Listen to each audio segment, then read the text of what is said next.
P5 నేషన్స్ని అంటారండి. అంటే యునైటెడ్ నేషన్స్ సెక్యూరిటీ కౌన్సిల్లో Russia, America, United Kingdom, France, China వీళ్ళు పర్మనెంట్ మెంబర్స్ ఇందులో యునైటెడ్ నేషన్స్ సెక్యూరిటీ కౌన్సిల్లో. సో ఈ 5 దేశాలకు ఉండే సిమిలారిటీ ఏమిటని చూసారో అనుకోండి, వీళ్ళ దగ్గర న్యూక్లియర్ పవర్డ్ సబ్మెరైన్స్ ఉంటాయి. అంటే వీళ్ళ దేశాల్లో వీళ్ళు కలిసిమెలిసి తయారు చేసుకున్న అత్యంత ప్రమాదకరమైన సబ్మెరైన్స్. ఎందుకంటే ఇవి న్యూక్లియర్ పవర్డ్. అంటే ఇందులో వాడే ఆ బాలిస్టిక్ మిసైల్ ఉంటుంది చూసారా, దీని వార్ హెడ్ న్యూక్లియర్ పవర్డ్ అండి. ఇది మనం గమనించాలి. అలాంటిది ఇవాళ భారత్ సాధించిన ఒక విజయం, అంటే ఒక చరిత్ర. మనం చరిత్రను సృష్టించాం. ఎందుకు ఇలా చెప్తున్నాను అంటే, ఈ P5 నేషన్స్ కాకుండా, అంటే ప్రపంచంలో ఒక జర్మనీ ఉంటుంది, అలాగే ఇటలీ ఉంటుంది, స్పెయిన్ ఉంటుంది, ఇలాంటి పవర్ఫుల్ కంట్రీస్ ఉంటాయి కదా, వాళ్ళు కూడా చెయ్యలేని పని. యూరోపియన్ కంట్రీస్ కదండి, ఒకరికి ఒకరు టెక్నాలజీని ట్రాన్స్ఫర్ చేసుకుంటారు.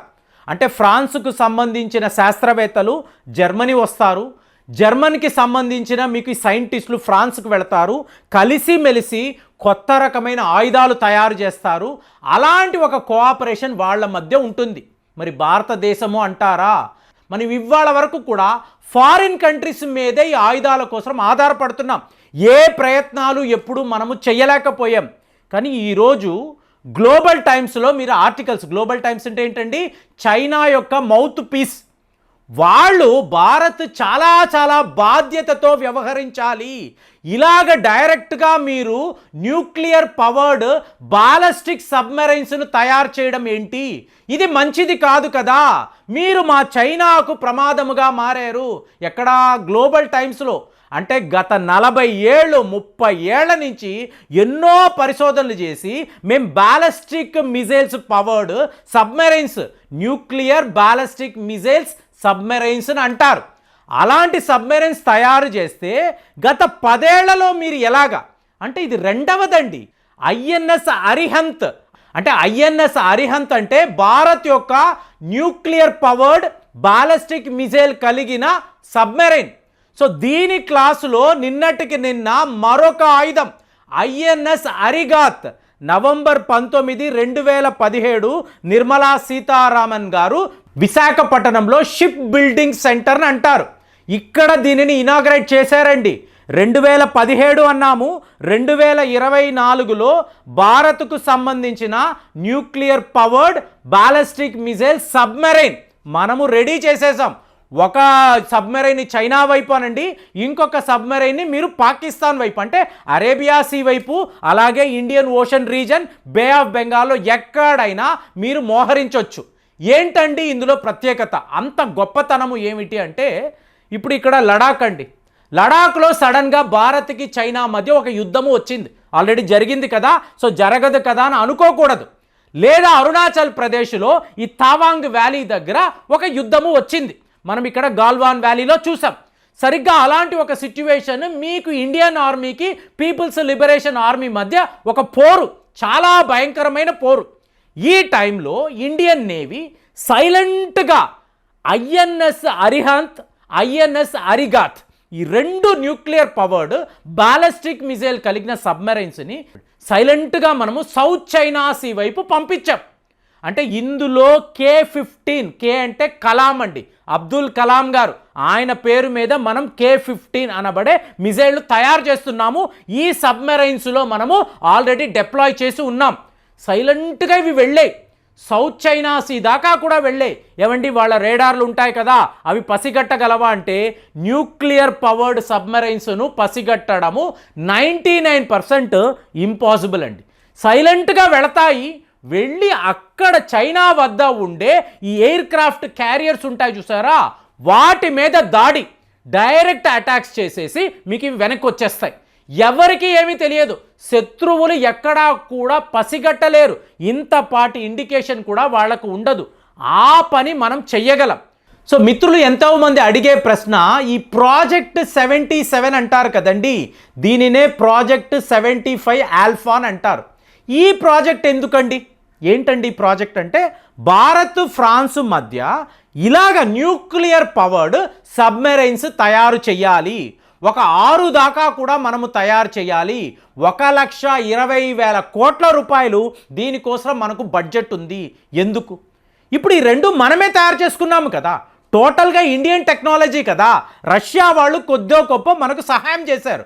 మరి ఇలాంటి సబ్మెరైన్స్ మనమే తయారు చేయొచ్చు కదా అంటే ఇక్కడ తేడాను గమనించాలండి. ఎక్కడో దూరములో ఉండే ఒక 1000 కిలోమీటర్లు, ఇవాళ మనం ఏం మాట్లాడుతున్నాము, K-15 మిజైళ్ళ యొక్క రేంజ్ 750 కిలోమీటర్స్.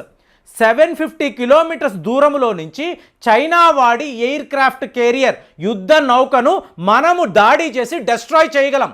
ఇలాగ మన దగ్గర 2 అతి ముఖ్యమైన అస్త్రాలు సిద్ధముగా ఉన్నాయి. మరి ఇప్పుడు ఈ ప్రాజెక్ట్ 77 అన్నాము అనుకోండి, 75 ఆల్ఫా, ఇందులో కూడా ఫ్రాన్స్తో కలిసి మనం ఇలాగే న్యూక్లియర్ పవర్డ్ సబ్మెరైన్స్ తయారు చేస్తాం. కానీ ఇక్కడ తేడా ఏమిటి అంటే శత్రువు యొక్క సబ్మెరైన్స్ మీ దాకా వస్తున్నప్పుడు, అంటే మరి చైనా కూడా పెద్ద దేశం కదా, ఒక అడ్వాన్స్డ్ కంట్రీ కదా, వాళ్ళ దగ్గర కూడా పెద్ద పెద్ద సబ్మెరైన్స్ ఉన్నాయి కదా, మనకన్నా ఎక్కువే ఉన్నాయి కదా. అలాంటప్పుడు వాడి వైపు నుంచి మీ మీదికి సబ్మెరైన్స్ వస్తున్నాయి అనుకోండి, అప్పుడు వాటిని డెస్ట్రాయ్ చేయాలి. సముద్రము అడుగున ఒక యుద్ధము జరగాలి. షార్ట్ రేంజ్లో మనం గమనించేసాము, చైనా వాడి సబ్మెరైన్ వస్తుంది లేదా పాకిస్తాన్ వైపు నుంచి వస్తున్నప్పుడు మనం ఇలాగ ప్రాజెక్ట్ 77కి సంబంధించిన మిజైళ్ళు ఉంటాయి చూసారా, వాటిని వాడవచ్చు. అంటే ఏంటి, షార్ట్ రేంజ్లో మీ శత్రువు యొక్క సబ్మెరైన్ కనిపించిన వెంటనే మనం ఇమీడియట్గా దాడి చెయ్యాలి అన్నప్పుడు మన దగ్గర ఉండే INS అరిహంత్, INS అరిగాత్ ఇవి పనికి రావండి. షార్ట్ రేంజ్లో యుద్ధం అన్నప్పుడు ఇవి పనికిరావు. ఇవి ఏంటి, లాంగ్ రేంజ్ 750 కిలోమీటర్స్, 1000 కిలోమీటర్లు. ఇంకా చెప్పాలి అంటే K-4 మిజైళ్ళు ఉన్నాయి, ఏకంగా 4000 కిలోమీటర్లు. అంటే ఏంటి, మెయిన్లాండ్ చైనాలో సముద్ర తీరాల వద్ద చైనా వాడి యుద్ధ నౌకలు ఉన్నాయనుకోండి, ఇక్కడ ఆపరేట్ చేసి వాళ్ళ ఎయిర్ క్రాఫ్ట్ కెరియర్ షిప్స్ ఉంటాయి చూసారా, వాటిని డెస్ట్రాయ్ చేయడానికి మనం వీటిని వాడవచ్చు. మరి 2 ఉన్నాయి కదండి అంటే ఇద్దరే కదండి శత్రువులు, ఇద్దరికి ఇంత పవర్ఫుల్ సబ్మెరైన్స్ మనకి చాలు అని అనుకుంటున్నాం. కానీ ఇవాళ రాజ్నాథ్ సింగ్ గారు ఏం మాట్లాడుతున్నారు, అలా కాదు, ఇంకొక 2 కూడా నెక్స్ట్ 5 years లోపల మేము డెవలప్ చేయబోతున్నాము. అంటే 10 ఏళ్లలో మన స్ట్రెంగ్త్ ఎంతలా పెరిగిపోయింది అంటే చైనా వాడికి అర్థం కావడం లేదు. అరే 40 ఏళ్ల నుంచి మేము ఈ టెక్నాలజీ డెవలప్ చేసామురా, రష్యా వాళ్ళు ఎన్నో రకాలుగా మాకు సహాయం చేశారు, రివర్స్ ఇంజనీరింగ్ కూడా మేము చేశాము. మరి ఇవాళ మీరు మీ సొంత టెక్నాలజీతో ఇలాంటి న్యూక్లియర్ పవర్డ్ మీకు బాలిస్టిక్ మిజైల్స్ వాడగలిగిన సబ్మెరైన్స్ తయారు చేస్తే ఎలాగా? ఇంకొక 10 ఏళ్ళు ఇలాగే ఉంటే భారత్ మమ్మల్ని మించిపోతారా? ఆసియా ఖండములో మాకు తిరుగులేదు అనుకుంటున్నాం. మమ్మల్ని ఎదిరించగలిగిన ఒక చిన్న దేశంగా భారత్ని చూస్తున్నాం. కానీ ఇవాళ మీరు ఏంటి, ఒక మాన్స్టర్ లాగా తయారయ్యారు. అంటే ఏంటి, ఎక్కడో వాడికి తెలియని భయం. భారత్ మెల్లమెల్లగా మనకు చేరువలో వస్తున్నారు. ప్రపంచంలో ఒక సూపర్ పవర్గా ఎదగడానికి అన్ని రకాల ప్రయత్నాలు చేస్తున్నారు అనేది చైనా వాడికి క్లియర్గా అర్థమైంది. మరి INS అరిగాత్ ఇంత ఒక ఘాతకమైన అస్త్రము అని చెప్పి చైనా వాడు భయపడుతున్నాడు. ఇది వినడానికే ఈ ఫీలింగ్ చాలా గర్వంగా ఉంది. మరి ఈ ఫీలింగ్ మీకు ఎలా ఉంది, మీ స్పందన ఎలా ఉంది, కామెంట్స్లో తెలియజేయండి. మళ్ళీ వచ్చే వీడియోలో కలుద్దాం. జై హింద్.